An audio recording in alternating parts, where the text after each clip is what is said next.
ನೀವು ಎಲ್ಲನೂ ವಿಚಾರ ಮಾಡಿರಿ. ಕಂಪ್ಲೆಕ್ಸ್ ಗಣೇಶ್ ಹೆಂಗೆ ತಿರುಗಾಡ್ತಾರ, ಅವ್ರು ಹೆಂಗೆ ಡೆವಲಪ್ಮೆಂಟ್ ಮಾಡ್ತಾರಂತೇಳಿ ಅದೇ ರೀತಿ ಟೋಟಲ್ ಸ್ಟೇಟ್ ಡೆವಲಪ್ಮೆಂಟ್ ಆಗಬೇಕಾದ್ರೆ ಗಣೇಶ್ ಅವ್ರಿಗೆ ಸಚಿವ ಸ್ಥಾನ ಕೊಳ್ಳೇಬೇಕಂತೇಳಿ ಒಂದು 2 ತಾಸಲ್ಲಿ ಮುಗಿಸುವ ಯಾರಾದರೂ ಶಾಸಕರಿದ್ರೆ ಅದು ಮಾನ್ಯ ಶ್ರೀ ಜೆ.ಎನ್. ಗಣೇಶ್ ಅವರು.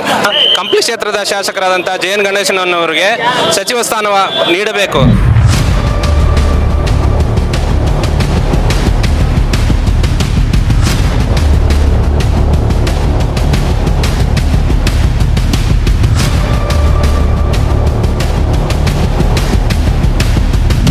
ನಮ್ಮ ಶಾಸಕರು ಕಂಪ್ಲೆಕ್ಸ್ ಕ್ಷೇತ್ರಕ್ಕೆ ಎಷ್ಟು ಅಭಿವೃದ್ಧಿ ಮಾಡ್ತಾ ಇದ್ದಾರೆ, ನಮ್ಮ ಕಂಪ್ಲೆಕ್ಸ್ ಕ್ಷೇತ್ರಕ್ಕೆ ಏನೇನು ಡೆವಲಪ್ಮೆಂಟ್ ಮಾಡ್ತಾರೆ ಅಂತ ಹೇಳಿದ್ರು ಅವರು. ಆದರೆ ಕಂಪ್ಲೆಕ್ಸ್ ಕ್ಷೇತ್ರಕ್ಕೆ ಸ್ಥೀಮತ ಮಾಡಬಾಡ್ರಿ ನಮ್ಮ ಗಣೇಶ್ ಅವ್ರನ್ನ, ಟೋಟಲ್ ರಾಜ್ಯಕ್ಕೆ ಸ್ಥೀಮತ ಮಾಡ್ರಿ.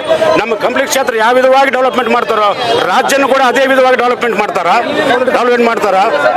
224 ಕ್ಷೇತ್ರದಾಗ ನಮ್ಮ ಕಂಪ್ಲೆಕ್ಸ್ ಕ್ಷೇತ್ರದಾಗ ತಿರುಗಾಡೋದು MLA ಆಗಲಿ, ನೀವು ಎಲ್ಲನೂ ವಿಚಾರ ಮಾಡಿರಿ. ಕಂಪ್ಲೆಕ್ಸ್ ಗಣೇಶ್ ಹೆಂಗೆ ತಿರುಗಾಡ್ತಾರ, ಅವ್ರು ಹೆಂಗೆ ಡೆವಲಪ್ಮೆಂಟ್ ಮಾಡ್ತಾರಂತೇಳಿ ಅದೇ ರೀತಿ ಟೋಟಲ್ ಸ್ಟೇಟ್ ಡೆವಲಪ್ಮೆಂಟ್ ಆಗಬೇಕಾದ್ರೆ ಗಣೇಶ್ ಅವ್ರಿಗೆ ಸಚಿವ ಸ್ಥಾನ ಕೊಳ್ಳೇಬೇಕಂತೇಳಿ ನಾವು ಇದು ಮಾಡ್ತಾ ಇದೀವಿ. ಇವತ್ತು ಕಾಲಿಗೆ ಚಕ್ರ ಹಾಕೊಂಡು ಯಾರಾದರೂ ತಿರುಗ್ತಾ ಇರೋದ್ರಿಂದ ಬಳ್ಳಾರಿಯಲ್ಲಿ ಮಾನ್ಯ ಶ್ರೀ ಜೆ.ಎನ್. ಗಣೇಶ್ ಅವರು. ಸೊ ರೈತರ ಸಮಸ್ಯೆ ಆಗಿರ್ಬೋದು, ವಿದ್ಯಾರ್ಥಿಗಳ ಸಮಸ್ಯೆ ಆಗಿರ್ಬೋದು, ಸಾರ್ವಜನಿಕರ ಸಮಸ್ಯೆ ಆಗಿರ್ಬೋದು, ಪ್ರತಿಯೊಂದು ಹಳ್ಳಿಯಲ್ಲಿ ಗ್ರಾಮ ಪಂಚಾಯಿತಿ ಮಟ್ಟದಲ್ಲಿ ಕೂಡ ನೇರವಾಗಿ ಸಾರ್ವಜನಿಕರ ಹತ್ರ ಸಂಪರ್ಕ ದೂರವಾಣಿ ಮುಖಾಂತರ.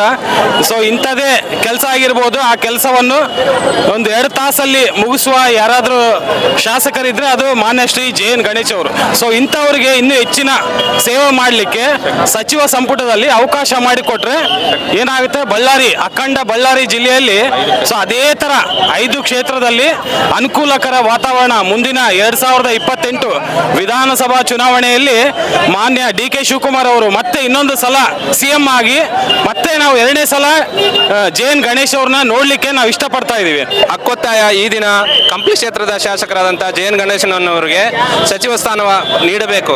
ಹಾಗೆ ಈ ಮಾನ್ಯ ಮುಖ್ಯಮಂತ್ರಿ ಹಾಗೂ ಹೈಕಮಾಂಡ್ನಲ್ಲಿ ಮನವಿ ಮಾಡುತ್ತಿದೆ. ಕಾರಣ ಇಷ್ಟೇ, ರಾಜ್ಯದಲ್ಲಿ ಅತಿ ಹೆಚ್ಚು ಜನಸಂಖ್ಯೆ ಹೊಂದಿರುವ ಬಳ್ಳಾರಿ ಜಿಲ್ಲೆಯ ವಾಲ್ಮೀಕಿ ಜನಾಂಗದ ನಮ್ಮ ನಾಯಕ ಜೆ.ಎನ್. ಗಣೇಶನವರಿಗೆ ಸಚಿವ ಸ್ಥಾನ ಖಂಡಿತವಾಗಿ ನೀಡಬೇಕಂತ ತಮ್ಮಲ್ಲಿ ನಾನು ಕಳಕಳಿ ಮನವಿ ಮಾಡುತ್ತಿದ್ದೇನೆ.